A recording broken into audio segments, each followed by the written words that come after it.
Pour faire la vérité et la justice, on n'a rien inventé de mieux que les procès. On le fait depuis le procès mythique entre Oreste et les Érigny, devant le jury assemblé par Athéna, jusqu'au procès de Nuremberg. Des procès de Cicéron contre Verrès jusqu'aux tribunaux internationaux pour le travail, et ce pour le respect des droits humains.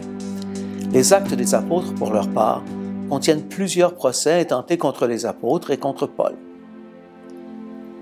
L'invention des procès, il faut le remarquer, permet de dépasser la logique des vengeances privées et leurs excès. Elle permet de rétablir le respect des personnes lorsqu'elles sont diffamées publiquement ou calomniées. Les institutions de cette invention connaissent des ajustements réguliers pour que la justice soit rendue et la vérité rétablie. Car lentement, progressivement, les humains deviennent sensibles à de nouveaux types de torts, de mensonges et de scandales. Cela a lieu dans les entreprises, la société et jusque dans l'Église et ses arcanes. Et lentement, progressivement, les procédures sont affinées, les lois améliorées, pour que la justice puisse mener à de la concorde et ultimement à de la paix du royaume, cette paix qui est espérée dans le sillage de Pâques. Pourtant, ces institutions demeurent fragiles, vulnérables, car elles reposent sur la bonne foi et la bonne volonté. Elles sont vulnérables aux mensonges, à des manipulations des faits, à la corruption des gens qui interviennent. Quelle désolation lorsque les institutions de justice et de vérité sont détournées de leur fin.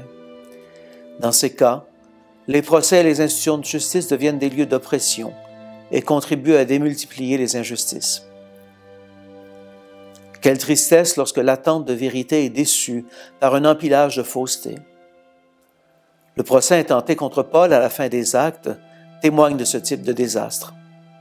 Et l'histoire regorge d'autres désastres du même type.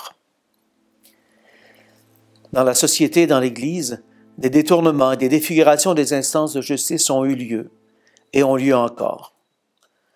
Comment vouloir de manière constante et consciente la justice pour chaque personne, pour les groupes et pour l'ensemble de l'humanité? Comment prendre cela? Comment le désirer? Comment résister aux tentations d'abuser du système? Peut-être en commençant à tisser des liens de confiance et d'espérance entre nous. Peut-être, certainement.